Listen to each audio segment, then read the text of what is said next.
Hey, what's up, YouTube?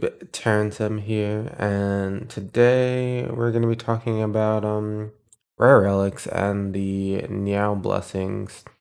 Had a recent run where I was basically just choosing between rare relic and curse, or the swap to the boss relic. These are two pretty polarizing options. Both of them have really high highs and then really low lows.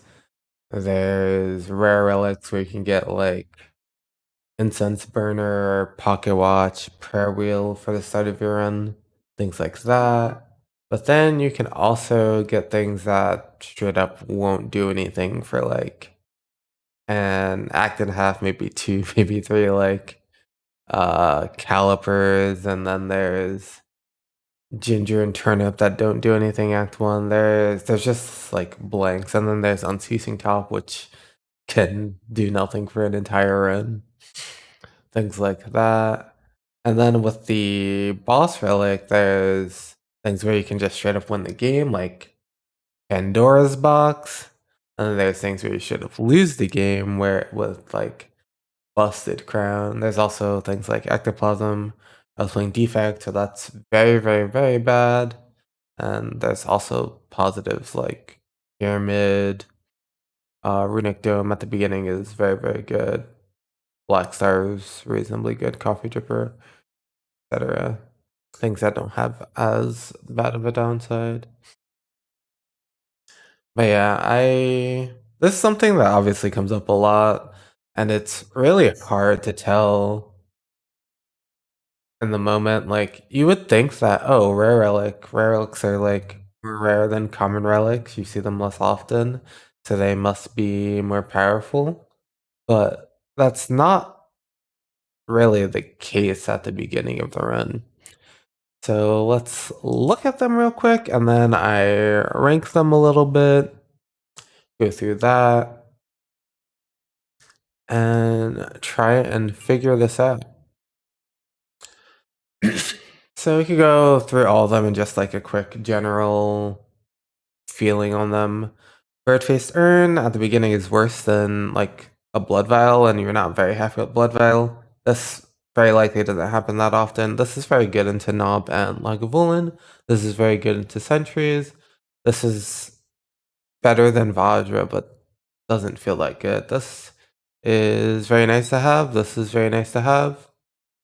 This sometimes does nothing. This is barely, if better than just using your campfires for upgrades. Ice Cream can be very, very nice in the Lagavulin and can be, well, in the context of the run that I'm referring to.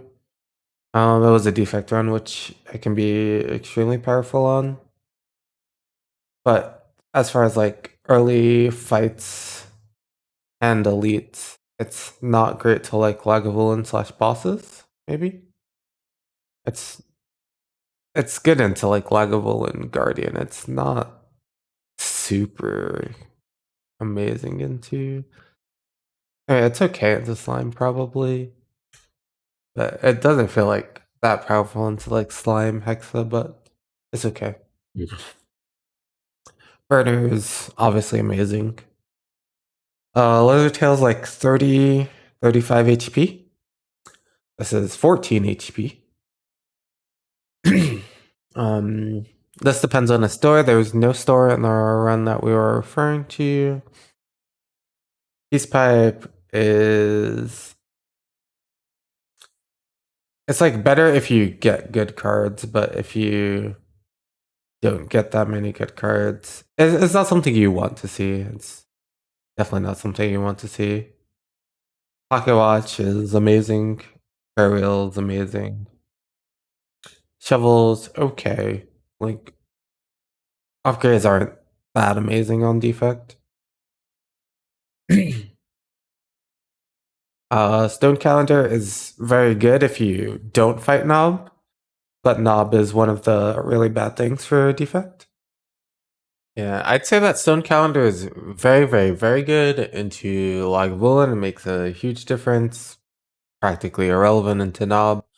And then in Sentries, there's still the hard part of killing the first sentry, which is the point where you probably take the most damage, but it should reduce a lot of the chip damage that you'll take from the fight going longer, and you can just focus on blocking rather than attacking for the later half. It's like good to Lagavulin and okay into sentries, and then bad versus not. Threaded Needle is just fine throughout the whole thing, not like super positive, but cool. Tori is very, very good. Tungsten Rod's pretty relatively minor, but it is some bit positive. Probably comparable to like Blood Vial ish as far as like the stage of the game. Um Turnip does nothing in Act 1 and then it's fine in Act 2. Um Top can do nothing the entire time, and then Wing Boots just depends.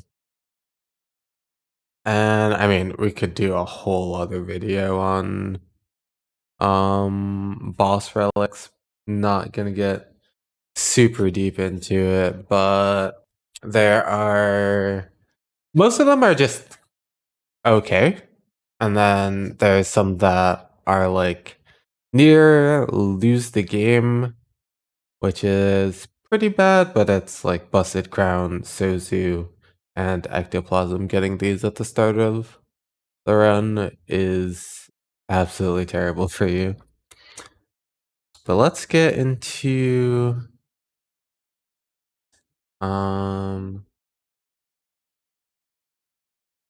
the rankings of these relics that I did. So I just kind of did like a positive, neutral, negative-ish thing. Old coin here is normally positive, but in the map that I'm referring to, I guess I should show you that now, shouldn't I? Get rid of that. Bring this up. Continue.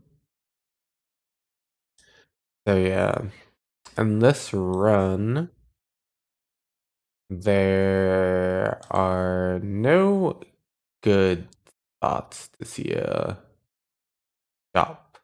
Like, the shop is so far away. You either get a shop after your first elite here. You get Fire Elite, which is good, but then no other elites and you get a shop. And then there's okay-ish pathing to first elite, and you only get one more elite after, and the shops after that elite, after the first elite. And the second one shouldn't be too bad.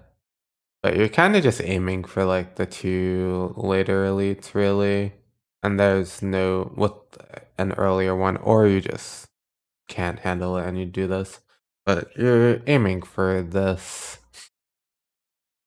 for these three elites, and there's just no shop at all there, which makes it a lot worse. Another thing to keep in mind when thinking about how good rare relics are for you is the fires. We can unhighlight that now. There's also not a ton of fires on this path. Like, we already established that this path wasn't amazing. This is the one path that makes wing boots reasonable, though. You go like fire, elite, chop into the other two elites, which is very, very nice. And then there's just like you have the option of like a single fire, which can make, if you're like not feeling great, like shovel or Giria-ish okay. And then you just take these on later. But other than that, there's not really a ton of fires that you're going to. I think that's about it. You're kind of trying to evaluate like how early the elites are, whether it's like fire elite that you're trying to go to or not. And if it's like a floor 6 elite you're going to, you definitely want something that's more proactive and immediately positive. Whether you're forced into elites in general, which also makes you want the more proactive and positive. You kind of just want proactive and positive regardless because you want to be going to elites and snowballing and things like that. But yeah, this is the map from the specific run where I had somewhat difficulty deciding between whether I want to go rare relic or boss relic. Well, mostly I was leaning boss relic for the majority, and some people in chat were leaning rare relic. Well, let me know what you guys think. If you had got this map, I'll scroll up and down a couple times so that you guys can see it. Which one would you want to go with? There's rare relic and curse, or the boss swap, of course, and just scroll through it one more time. The boss is Hexagos. Hexagos helps the case for Giria a little bit as far as things to consider.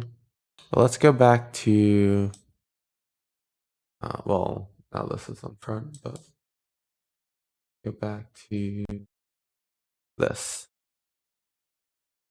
How I ranked some of these relics. Just kind of did a general like positive, neutral, negative for these. Inserter, Busted Crown, Ectoplasm, and Sozu. More orb slots in the beginning of a run and not being able to evoke is kind of a negative. Definitely something that's like negatively impacting you. And then Gear for this run, probably. I didn't take the Hexaghost into account while doing this number, but it probably can be moved up a little bit. It's still not that exciting. You'd still, on average, rather just do a regular upgrade than the strength on defect. It's not that much better than a upgrade. Calipers straight up does nothing for the beginning of your run. Peace Pipe does very little, and Unceasing Top can do nothing for an entire run. And then there's here. Yeah, don't think have to get too into it. But I averaged the numbers out, and the boss relics came out to 2.3, and the rare relics came out to 2.6. There's a lot of like extremely positive boss relics. Like all of these you are extremely happy to get, and even the ones where you're not extremely happy to get, like Future Hammer is not necessarily that bad color as well. There's just like the 3 close to auto lose. That's like the only bad thing. But if you look at like the middle range, like the middle range in Boss Relic is a lot better than the middle range for the Rare Relic.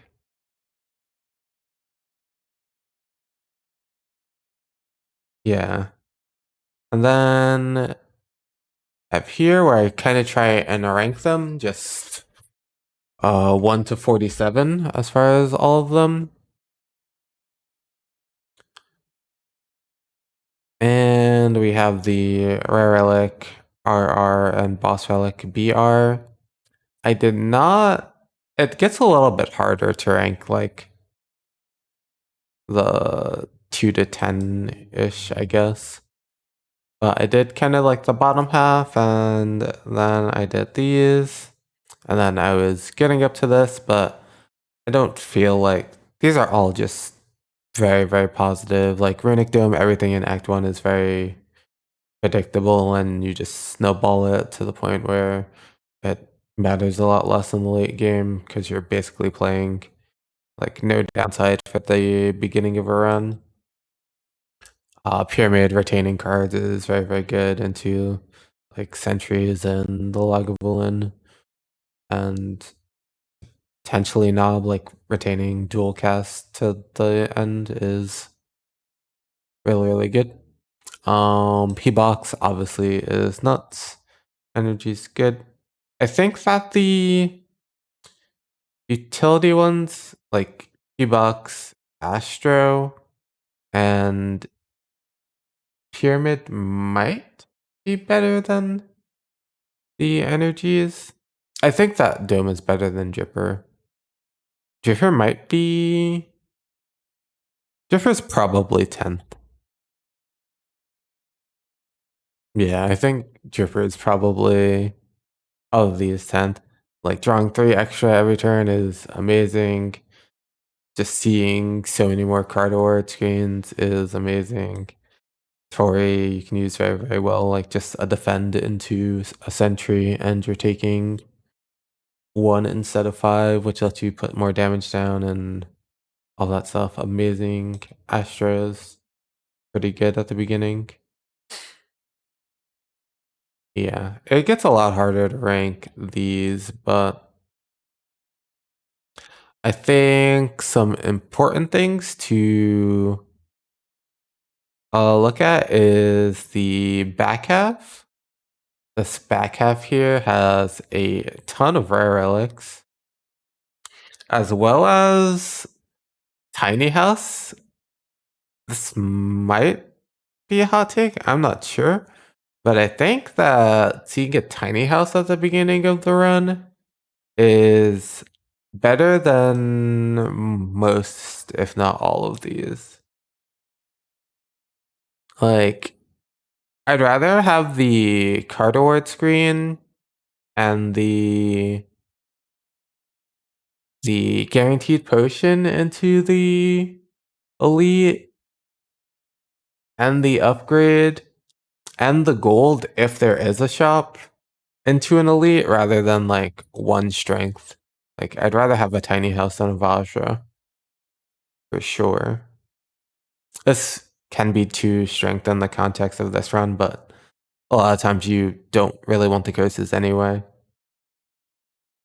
Uh, Shovel is whatever, you still can upgrade.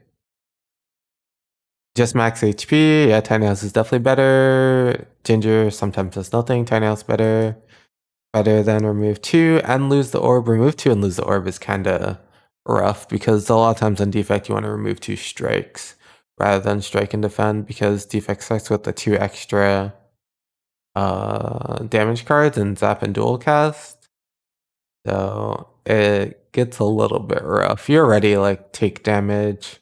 You already take like 7 pretty commonly into Jawworm turn 1, so you don't really want to remove defense at the beginning. So just empty cage feels weird. And like losing your starter relic, it feels pretty bad a lot of the time. And like Gyria is like barely better than upgrading. Inserter is not positive for the beginning of a run until like Volan and like the boss usually. And it's not even always the case that it's positive by that point. Birdface Urn is, like I said before, not really better than Blood Vial at the beginning. And has like higher relevancy than a Tungsten Rod would. Turnip's not active till like Act 2. All these things do like close to nothing or are negative, like very negative in Act 1. So yeah. Tiny House, which is seen as a pretty bad thing, and there's like all these relics, rare relics that we're considering worse than it. And the ones that like Inserter becomes like very, very positive later. I guess Birdface can be as well, but Inserter more so, because you can replace Birdface with self-repair or something. And then there's like, yeah, so all these things being compared to Tiny House and Tiny House being on the upper side, even Emotion Chip might honestly be below Tiny House. Emotion Chip's not that positive.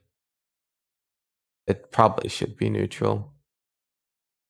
You can definitely get a lot out of it, but it's just okay. It's not like, yeah, it's nowhere near this level. It should definitely be switched to neutral. What else? Curse key, you don't really want to have all the, like, you have it early and then there's like probably like 3 to 4, probably like 4 on average, maybe 5 chests that you see throughout the run. And even if you have things that mitigate curses like candle, it's still not good. Like you still have to actually draw the curse. You would definitely rather other things than it, but it's still something as far as early goes. And yeah, I mean, you can look at the rest of this yourself. You can let me know how you would rank the rest of the top 10 here, things like that. But I think looking at this, the boss relic things are, there's a lot of extremely positive boss relic ones. There's a couple of extremely positive rare relic ones as well. Like things like the Dead Branch isn't necessarily as positive. Dead Branch is like into Sentry is very, very good. But other than that, not so much. And then there's things like Snicker Eye being down here because into like Jawworm and Cultist, you can take a lot of damage. You're really not just going against like the Sneeko rolls, but the card reward rolls as well have to be positive for you. So it's like you have a lot less control as a player with the Sneeko start, but it is still pretty good and can definitely pop off. But I think that does it for trying to like evaluate a lot of these things. What is there? Like emotion chip probably should go down a little bit. Calendar really depends on like Gremlin Nom and things like that. Lizard Tail is 30 HP, which isn't bad. Maybe even more than 30 HP with like the overkill. I mean, definitely more, should be more than 30 HP with the overkill and stuff, which is pretty positive. The Wing Boot's pretty positive. Branch is okay, like situational though, but like the branch and calendar are somewhat situational. The lizard tail as well is a bit situational. I'd say the rest of it is pretty positive. I mean, even the ice cream is situational as far as like how positive it is. So yeah, even things on like the upper end of the rare relics are situational. So I ended up going with the boss swap in this run. It did not go well. It was an ectoplasm, and then we found out that the rare relic was prayer wheel. Let me actually click on this right now because okay, yeah, it was prayer wheel, but we didn't see it until we saw it going into Act 2 because we got it off of the cursed bell. When I played through on that is not the right one. This is from the uh Neow video. The other Neow video. Um but yeah, I mean going through this, I do still like that I went with the boss relic. I mean you definitely don't make the decision based off of like hindsight or whatever. Like, oh, you got prayer wheel instead of, you could have gotten like prayer wheel instead of ectoplasm. Prayer relic was obviously better.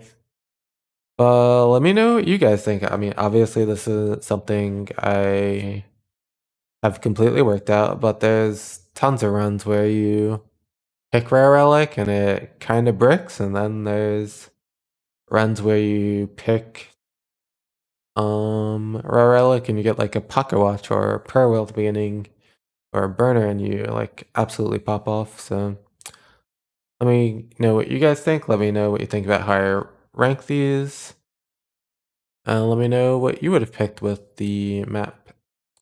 Thank you for watching. Remember to like and subscribe, all that stuff really helps me out. We are like 75% of the way towards YouTube partner, with even more than that, probably like 80-ish% on the watch time. But as far as the subscribers, we're like 75% of the way. And hope you enjoyed the video and have a great rest of your day.